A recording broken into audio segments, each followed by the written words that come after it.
Hey, thanks for joining us today. This video is going to cover the Colorado Fall Tax Auction season for 2024. We're going to go through how the bidding works, how these tax liens work, and along the way we'll talk a little bit about over-the-counters and foreclosure sales just to give you a well-rounded idea of what's available in Colorado. And this is our second year doing this. We had a very similar video last year. This one is going to have some updates along the way. So let's just jump in and start talking about Colorado tax lien auctions. Off the bat, let's say, when are these tax lien auctions every year? They happen October through sometimes early December, so it's kind of that fall season. Where are the auctions? Some are in person, but most of them are becoming online, and it's three of the big auction companies tend to carry the auctions. Govey's is, of course, a very popular one that we see a lot of, Real Auction, and Zeus Auctions as well. So your online auctions, a lot of them are going to be through those companies. And Zeus will actually post some of the in-person auctions as well, handle the registration there. So when we're talking about these auctions, let's mention the leftover tax liens not purchased. Some of them will go to future auctions, but we've actually found some over-the-counter inventories that we'll show you in a moment. And you can just purchase these tax liens directly from the county instead of at auction. So let's talk about how the tax lien auctions work.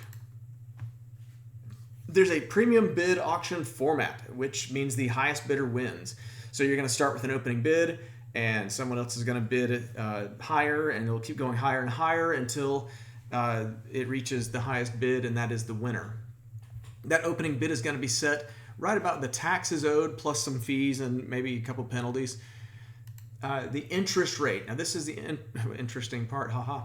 The interest rate is set by the state each year. It's not the same from year to year. It's calculated as 9% plus the federal discount rate. So when interest rates are high, like now and last year, it's actually puts the interest rate at a reasonable level. So in 2023, last year, that interest rate was 15% when you add 9 plus federal prime and then round it off. So the big drum roll here, in 2024, the interest rate is also 15%. So we have another year with 15%, which is a very solid interest rate compared to other tax lien markets. It's somewhere in the middle. It's not the highest, not the lowest, but it's very competitive. Let's see. The redemption period is 3 years before the lien holder can apply for a deed. That's calculated from the sale date. So once you buy, you have 3 years to work through before you can get a deed. I want to throw this caution in here, and I can't stress this enough. Very similar to our caution we put out in Mississippi. If you're a tax lien investor and you think you know tax lien auctions in every state, make sure you pay attention to the rules, because in Colorado, when you do overbids on tax liens at auction, that amount that you overbid, not only does it not accrue any interest, but that overbid is also not returned to you in the case of a redemption. So let's talk out the scenario here. Let's just take it one step at a time. If you bid on a property, the starting bid's $1,000. And let's say the bidding goes on and on and on, and now you've bid it up to $5,000. So that means $1,000 was the opening bid and $4,000 in overbids, because that's how much you bid over the opening bid. If a redemption happens 1, 2, or even 3 years into this process, you would get your $1,000 basis returned to you plus the 15% interest compounding, but you would not get that $4,000 overbid. So that's, again, kind of like Mississippi. I would try your best to have as little to no overbid as possible and still try to win some of these, because that's a high risk. If you're going to bid on a property and put overbid, tie up money in the overbid, you really need to know that that owner's not going to redeem, and that's just never guaranteed. So again, only the opening bid amount plus interest are returned to the investor when a property redeems. So one more time, understand the auction rules before you bid in any market. So now that we've talked about auction rules and how these things work, let's flip over and let's take a live demo of just really seeing what's in these auctions. This is Parcel Fair. This is, of course, the video channel you're on. This is our tool that has 26 states now. And if you want to check out the auctions we have, the purple button on the homepage, Auction Calendar, will take you here. You can select a state. And I do have a couple filters applied here. I'm filtered by Colorado, and I'm looking at tax auctions only because if I look at everything, I'm going to see a lot of foreclosure auctions. That's another type of auction we cover on the site. So it really does fill out the calendar when you look at foreclosure auctions and tax auctions. So I guess just kind of put that in your head for later. We do have foreclosure auctions on the site to look at if that's something you're interested in. But tax auctions, you can filter here, and this gives you a nice clean look at just the tax lien auctions that are coming up. So I think last year when we made this video, we had 20 auctions listed. This year, we're a month early on the video, and we're already at 34 auctions maybe. Just trying to add in my head. But that's really just covering the counties that have released so far. There will be more auctions released.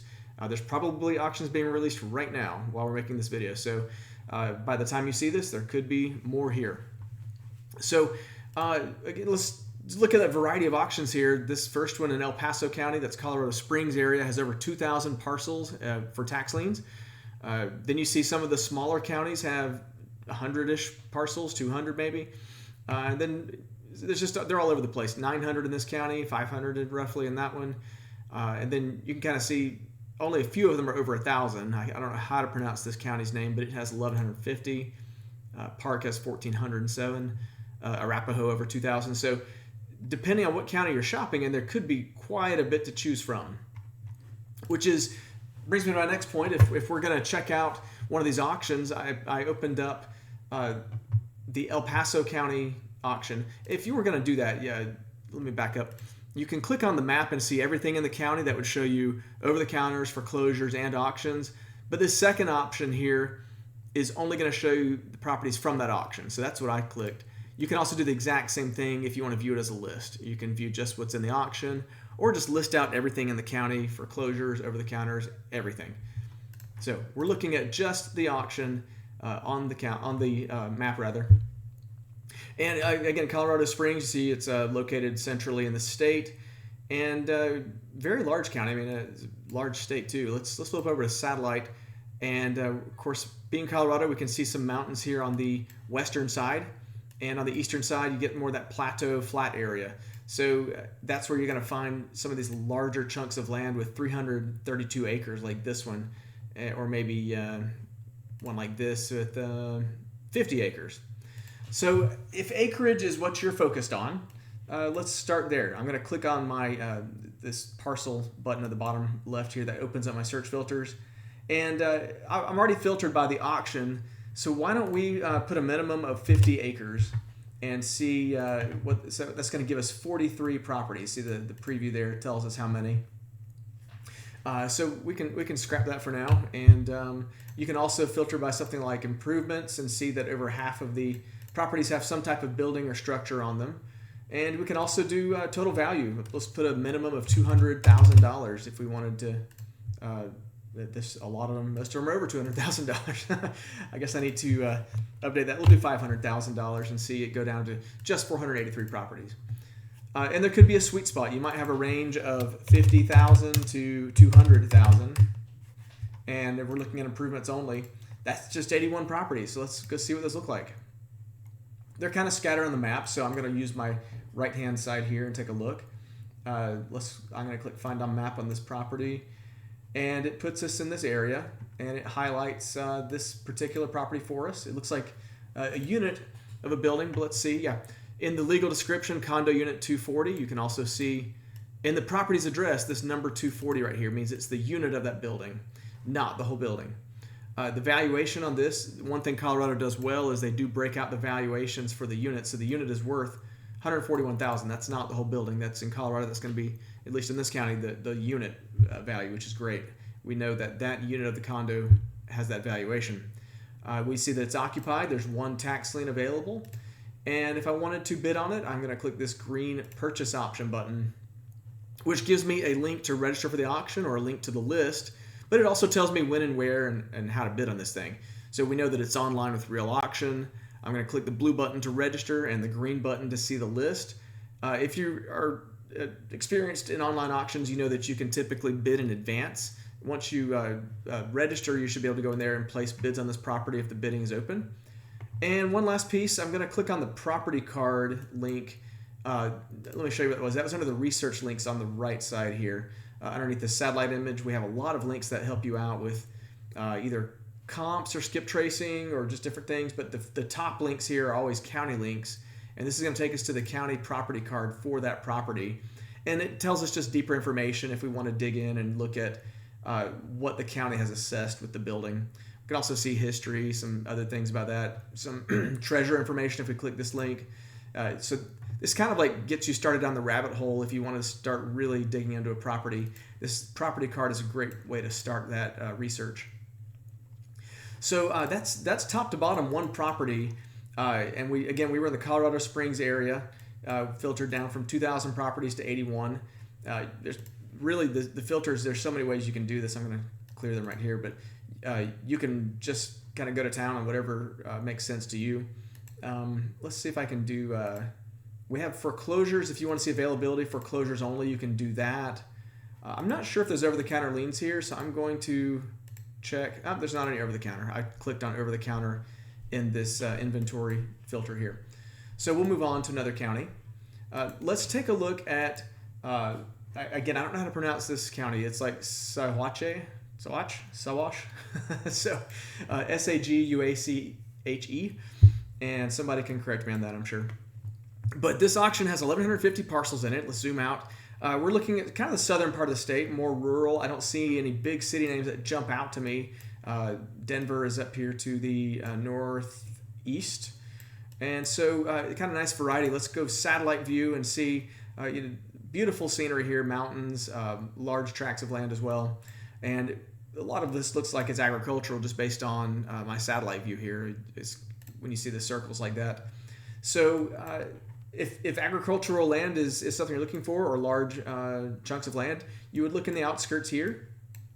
If you want a mountain lot, it looks like there's a development up here that we could take a peek at some of these lots and see. Let's just pick one, and we're looking at a 3.75 acre lot. And the amount due is only $258 on this lien. So again, vacant property. This one's at Zeus Auction, which we have a register link and an auction list here. So that's going to give you what you need to go bid on that property. Let's back out for a second here. And I'm looking for any kind of town or area, but I don't see any. It looks like this is mostly a rural area. This is the closest I think I found to a town type of area. But you can see, you might even have a chance at getting houses like this. Actually, this looks like a mobile home, so probably if your strategy is mobile homes, that would be something to look at. But yeah, this is just a different kind of county to take a look at. And while we're here, let me show you. Let's switch over. I'm going to click on my parcel filters here. I'm going to switch counties. I wanted to show you one that was on GovEase, and I think Park County is on GovEase. Let's take a look. This county is just to the north of where we just were. Fortunately, I can pronounce this one. It's easier. Here's a 5-acre piece of land that we can take a look at. And this one's also with Zeus Auction. Sorry, I thought I was going to find a GovEase auction. One GovEase has. So let's view their auctions. And in Colorado, I think Lake County is the one I was thinking of. It's another short name. So Lake County has 263 properties. And let's zoom in on some of these. These are beautiful, look like ski slopes to me. I can almost guarantee you the Google card did not make it to the top of this mountain. So when we view it, we're going to see no street view image. We don't have satellite for this. But $480 tax lien on a $37,000 piece of land at 43 acres in the mountains. And if we wanted to bid on this, we're going to click that purchase option. And yes, here we go. GovEase, we have the register link and the auction list link, which takes us right back to where we were. There's not a ton of information on GovEase for these properties. You get the owner's name and the bid. I think that's all they have on this county. So that's one of the reasons we made Parcel Fair, was to help you do that research very quickly. You can see the owner's address right here, as well as the property's address next to it. That tells us that the owner does not live, or at least they're not living in the property here. There's no house anyways. And lastly, we have some links on the right, the research links. We can go straight to the property card. And I think this is going to be an interesting one. I'm glad I clicked this because when you go to the property card, I noticed the account number starts with an N. In Colorado, that typically means mineral rights. And of course, here we are. The account type is mining claims. So here's the rub. If you're looking at a tax lien property like this, it's $480 on some land in the mountains. We have a GIS shape that the county provided. However, that's the parcel, I guess you'd say, that is above the mining rights. The mining rights are, of course, below it. And to be honest, I don't know mineral rights and mining rights that well. I don't really know what you would purchase if you buy this lien and take it all the way to a tax deed. That's probably a good question for us to research in a future video. But suffice it to say, you're not buying the parcel in a traditional sense. You would be buying something totally different. It could be water or minerals mining underneath the property. So yeah, that's probably a good thing to keep in mind when you're looking at these mountain properties. I would almost guarantee if we click this one and take a look at it, we're probably going to see, well, actually this one starts with an R. This one actually looks like it is the actual real estate. So we'll go to the property card on this one, and if it says mining rights, we'll know. No, so this is actually, oh yeah, account type is mining claims. There it is. So here's another one that is, my guess was correct. This is another mining claim. So that's kind of an idea of what you're looking at in Colorado. If you're looking at a city like this in Leadville, that's where they have the famous race there. Let's take a look at this property here. This is actually going to be the parcel and everything with it. There's nothing in the legal description about mining claims, and if we go to the property card, we're going to see account type is real estate right here. So this is why it's good to do some homework. You know, you might be thinking you're buying a 40-acre plot of land in the mountains, and you need to read that legal description and read that property card to make sure you know what you're bidding on. You might just be buying the rocks underneath the parcel itself. So that's a pretty good overall look at these auctions. I'm trying to think if there's any other ones we wanted to dig into here, but we'll do a follow-up in our tax investing news video next week. We'll tell you what auctions have come out since then and kind of go over the new totals. I would have loved to put auction totals in this video, but the season comes out in such a staggered fashion that we don't have totals yet. We really need all of the auctions to release to know how big this thing is, how much money is being tied up, and how much revenue is being recovered this year in the Colorado tax lien auctions. So hopefully this was helpful for you getting a preview at these Colorado auctions for the year. And actually, let's do one last thing. I mentioned that we would look at some OTCs, actually. Let me, before I quit here, let's just, here's some over-the-counter liens. These are going to be we landed in Pueblo County. So we'll hit the details. It looks like there's 2 tax liens available over the counter, and this green button here gives me the instructions on how to contact the county and purchase. One note about Colorado in particular, some states are like this, but they publish their tax lien list in a lot of these counties very infrequently, like maybe once a month.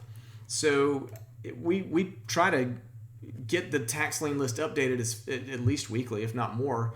But if they only publish once a month, that means that you might be looking at a list on our site, and when you call the county, they may not have the lien available that you think you're going to be able to buy.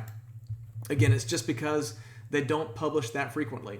So if you go through these steps, I hate it for you if you call the county just to find out it's not there. But we do update these over-the-counter inventories as frequently as they're published and do our best to get properties off the site that are not available. Anyways, long story short, there are over-the-counters, there are foreclosure auctions, and of course this time of year we have tax lien auctions. So let us know what you think. Drop us a comment, or on Parcel Fair you can find us very easily. Just click contact at the top and fill in this form. That puts us in direct touch with you and we can chat. We always love discussing, finding out what's working for you or what questions you have. We learn a lot from our customers as well. If you like this video, please click like on YouTube and subscribe to our channel. It helps us know that this content is useful, and it encourages us to make more of this type of content if we see a lot of traction there. So again, hope this was helpful to you, and have a great evening.